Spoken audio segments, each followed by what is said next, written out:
मित्र, मी दिलीप राठोड. आज आपण खरीप पिकामध्ये गहू आणि चण्याची लागवड केलेली आहे. आमचा 50 किलो गहू आहे, हा पूर्णपणे विषमुक्त आहे आणि 70 किलो चणा आहे.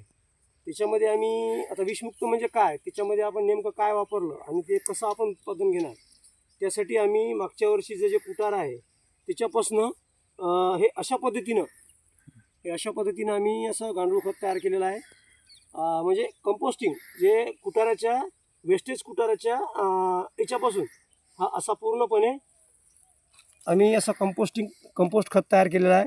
आणि या खताचा वापर आम्ही आता इथे आम्ही या पद्धतीने याच्यामध्ये थोडा ओलं करून याच्यामध्ये आम्ही ट्रायकोड्रामा वापरून अशा पद्धतीने याला असं पूर्ण विघटन करून याचं आम्ही असं पूर्ण प्लॉटवरती आमच्या गावाच्या पिकावरती आम्ही याला पूर्ण या सरी पद्धतीमध्ये फेकणार आहे. आणि ते टाकल्यानंतर त्याच्यावरती आम्ही आता हलकं पाणी देणार आहे.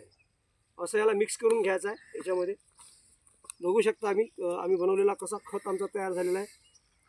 हा खत बनवताना आम्ही याच्यामध्ये नेमकं काय वापर केलेला आहे, तर याच्यामध्ये आम्ही PSB गाईचा 40 किलो गाईचं शेण आणि ट्रायकोड्रामा आणि PSB KSB आणि त्याच्यामध्ये ॲझोटॅबॅक्ट हे सगळं टाकून आम्ही त्याला जवळपास 20 ते 25 दिवस त्याला मुरू दिलं. त्याच्यानंतर या कुटाराला पूर्ण ओलं करून अशा पद्धतीने हे आमचा बेस्ट कंपोस्ट खत आमचा तयार झालेला आहे.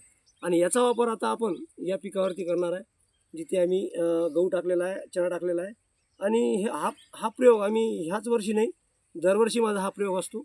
आणि याच्यामधून तुम्ही म्हणाल की बा तुम्ही उत्पन्न कशा पद्धतीने घेता, तर उत्पन्न घेण्यासाठी एकच 5 पत्ती काढ आम्ही तयार करतो स्प्रेसाठी. त्याच्यामध्ये 5 किलो गाईचं शेण, 5 लिटर गोमतीर आणि 5 रंगाचा पाला कुठलाही, जसं ज्याला लिंबाचा पाला, मारुकचा पाला, टणटणीचा पाला, घाणेरडीचा पाला, रुईचा पाला, रुचकीचा पाला हे टाकून आम्ही त्याला एक प्रिपरेशन म्हणून त्याला 15 ते 20 दिवस त्याला बारीक करून मुरू घालतो. आणि त्याच्यानंतर त्याच्यामध्ये S9 कल्चर टाकून त्याला सडून त्याच्यामध्ये आम्ही त्याचं स्प्रेसाठी त्याला वापर करतो आणि ड्रिचिंगसाठी वापर करतो.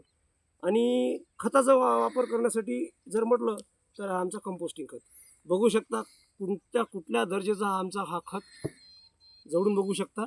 हा कुठल्या क्वालिटीचा खत हा तयार झालेला आहे. आणि हा कशापासून तयार झालेला आहे, तर कुठंच काही नाही, आपल्या शेतामध्ये फेकलेल्या कुठारापासून, सोयाबीनच्या कुठारापासून आम्ही हा चांगल्या दर्जाचा कंपोस्टिंग खत तयार केलेला आहे मित्र.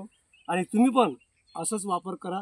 आणि नवीन व्हिडिओ बघण्यासाठी माझा चॅनल जय अंबे फार्मिंग याला तुम्ही लाईक करा, सबस्क्राईब करा आणि या व्हिडिओला जास्तीत जास्त शेअर करा. धन्यवाद शेतकरी मित्र.